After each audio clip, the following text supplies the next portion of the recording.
सावित्री। यह सुनते ही माँ का रोना अचानक बंद हो गया। तभी वहां एक तेज रोशनी हुई और थुंग थुंग की आत्मा प्रकट हुई। माँ को यह नजारा देखकर यकीन ही नहीं हो रहा था। थुंग थुंग की आत्मा फिर बोला, सावित्री, उस गुड़िया में एक भटकती आत्मा है। अमावस्या की रात उसे अगर शमशान की चिता में जला दो तभी हमारी बच्ची वापस आएगी, लेकिन याद रखना वो तुम्हें अपने जाल में फंसाएगी। यह सुनते ही माँ ने रोते हुए थुंग थुंग को छूने के लिए हाथ आगे बढ़ाया, लेकिन अगले ही पल थुंग थुंग की आत्मा गायब हो गई। इसलिए माँ को लगा शायद यह सब उनके दुख और मन का वहम था। फिर वह घर की तरफ लौटने लगी, लेकिन जैसे ही उसने घर की चौखट पर पैर रखा, माँ अचानक रुक गई। उसने देखा वह गुड़िया वहाँ पड़ी थी और तभी वह गुड़िया धीरे से बोली, माँ, अब कहाँ चली गई थी मुझे अकेली छोड़कर? मेरे साथ छुपन छुपाई खेलो ना। ये बोलते ही वह गुड़िया अचानक वहाँ से गायब हो गई। तभी अचानक माँ को मीरा की आवाज सुनाई दी। सुनते ही माँ का दिल जोर जोर से धड़कने लगा और वह आवाज का पीछा करते हुए मीरा के कमरे में पहुंच गई। लेकिन वहाँ वह शैतानी गुड़िया बैठी थी। तभी वह गुड़िया जोर जोर से हंसने लगी और अगले ही पल गायब हो गई। और फिर एक बार मीरा की आवाज गूंजी। पूरा दिन माँ बस मीरा की आवाज के पीछे दौड़ती रही, कभी इस कमरे में तो कभी उस कमरे में, लेकिन हर जगह उन्हें बस वही गुड़िया दिखाई दी। माँ अब पूरी तरह थक चुकी थी। तभी गुड़िया हंसते हुए मीरा की आवाज में बोली, मुझे ढूंढ तो सकती हो लेकिन मुझे छीन नहीं सकती।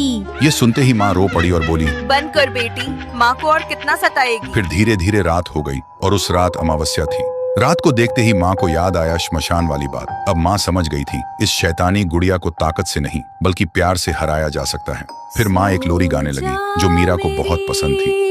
नन्ही सी जान। लोरी की आवाज से पूरा कमरा खामोशी से भर गया और तभी वह गुड़िया अपने असली रूप में वापस आ गई और माँ की गोद में आकर चुपचाप सो गई। लेकिन माँ ने मौका देखते ही गुड़िया को मीरा के स्कूल बैग में रखकर तेजी से श्मशान की तरफ निकल पड़ी। श्मशान में चारों तरफ अंधेरा और खौफनाक सन्नाटा था। उसी अंधेरे में माँ जलती चिता के सामने गुड़िया को लेकर खड़ी थी। लेकिन जैसे ही माँ ने गुड़िया को आग में डालने के लिए हाथ आगे बढ़ाया, अचानक उस गुड़िया का चेहरा मीरा जैसा हो गया। फिर बोली, माँ, मुझे मत जलाओ, मैं तुम्हारी बेटी हूँ।